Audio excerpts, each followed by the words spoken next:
What's up, fam? Always pastoring the new generation. It's your boy, Duane Howard, aka the Heart of David. Now let's go to war.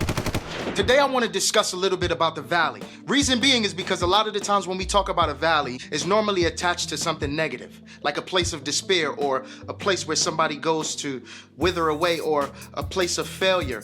But today, I want to let you know that there is significance in your valley. So much things are happening down there that is preparing you. So the valley is where you are being processed. Let's get into it. First things first, I want to start with James 1. We're going to go from verse 2 to 4. And it says, "Consider it pure joy, my brothers and sisters, whenever you face trials of many kinds, because you know that the testing of your faith produces perseverance. Let perseverance finish its work so that you may be mature and complete, lacking nothing." How powerful is that? So first things first, what I want you to know is that while you are in the valley, God is addressing your inconsistencies, your shortcomings, and all of your weaknesses. So if you are in the valley, sometimes it's the best place for you to be so that God could birth whatever it is that is inside of you. You see, he sends you into the valley to be cultivated so that you will be able to handle the mountaintop. If you did not go through the valley, you would not be able to handle the blessings that are waiting for you up above on the mountaintops. There's nothing worse than someone reaching the mountaintop too early. There's nothing worse than that. Because if you don't go through the valley and you go straight to the mountaintop, you would never be able to handle the change in air pressure. You would never be able to handle what is on top of there. You see, it's like a baby that was born prematurely. The thing is that the child didn't stay in utero long enough to be able to develop strong enough organs so that the baby will be able to thrive on the other side. But when the child is born too early, sometimes it's not capable to handle the new arena that it's in. There's nothing worse than a man that reaches his destination without a journey. You have no appreciation for it. You did not have to work for it, so you end up abusing it. And I want to let you know that sometimes the journey is going to be attached to the valley. And your valley is very significant to where you are going. If we look at things in life, if we just look around us, we will understand that each and everything has to be processed. Gold has to be formed through fire. The olive has to be crushed to produce oil. The diamond has to go through intense pressure in order to be produced. And us as human beings, we are not disqualified from that process. Everything has its process. Champions are not born. They are created through pressure, fire, and resistance. A champion is a mentality, and the mentality is developed and is forged through the valley. It's forged through fire. It's forged through difficult circumstances. In order for us to become everything that is inside of us, everything that God sees inside of us, it must be processed. God always gives a dream to an unfinished product. And he puts you on that potter's wheel, and he puts you in circumstances to rip everything that he placed inside of you out to the forefront. The potter's wheel bends you out of shape, but produces a beautiful product. So while you are going through your valley, understand that greatness is ahead of you. You are in the right place. If something major is blocking your vision, is blocking your view, is making you feel down, is making you feel out, there is something that is inside of you that God is trying to pull out of you. So understand that you are facing greatness. And in order to get to your purpose, you got to march through your valley. Nobody can march through the valley for you. And God never said that he was going to take the valley away. He said that I will be there with you. Yea, though I walk through the valley of the shadow of death, I will fear no evil because God is with me.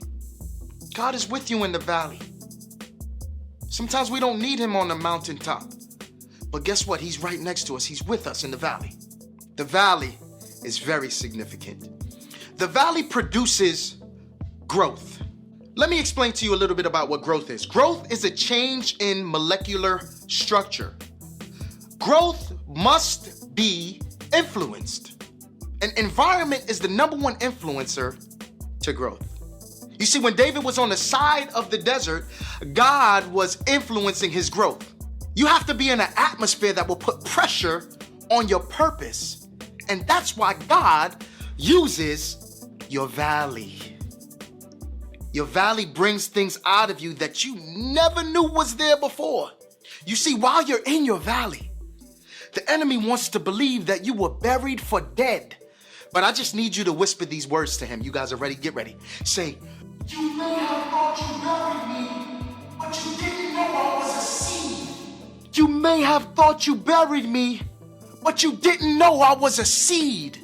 Sometimes we have to be in the valley so that we can be alone and understand that no one else but God can be my anchor. God uses the valley as your training ground, because in that time, circumstances happen that built you. It made you. It gave you the durability and the stamina and the intensity to be able to handle your blessings. The valley is very significant. Just before I wrap this up, I want to tell you 3 things that is addressed while you are in the valley. Number 1, God is building your resilience. When David stood in front of Goliath at the valley of Elah, that battle prepared him for the troubles he would experience with King Saul. He said, God delivered me before, so I know that he's going to do it again. So it gave him strength to press on.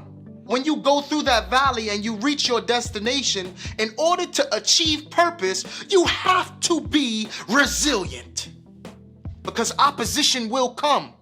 But if he got you out of that valley before, guess what? He's going to get you out again. Number 2. Let's go to number 2. God is trying to build humbleness inside of you. To be humble is to be liberated from pride. God can only use a prideless person. God can only use a dead person. A person that is humbled. A person that is not self-absorbed. A person that cares. A person that is able to have empathy. God can only use a prideless person. You see, I love talking about seeds because the seed must humble itself to process in order to gain the ability to grow. Pride is a stiff, closed-minded demon you must be liberated from in order to reach higher levels. So humble yourself to your process and watch how much you grow. Last but not least, number 3, faith. Above all things, have faith. You see, to accomplish any dream or goal, it takes faith in order to trust what you saw inside. You need faith to take what you've seen inside of your head and manifest it in the present.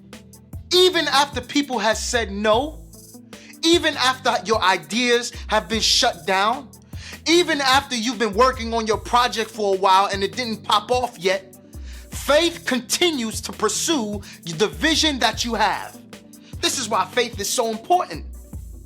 This is why it's very important. And when you're going through your valley, you need faith to be able to come out on the other side. Because faith allows you not to believe what your eyes are seeing, but to believe the visions that you saw in your head and to believe what God said, I got promised for you. Faith is very important. And that's what God is trying to build. And this is why he places us in difficult situations. So your valley is very, very significant. And let me give you some good news. You won't stay in the valley. It's only here to give you strength for your journey. Appreciate the process. Change your perspective on your valley because it's only preparation for your mountaintop. So I love you guys. Thank you guys for tuning in with me. And remember, a positive word becomes a verb because the body listens to what the spirit heard. So peace be to the God.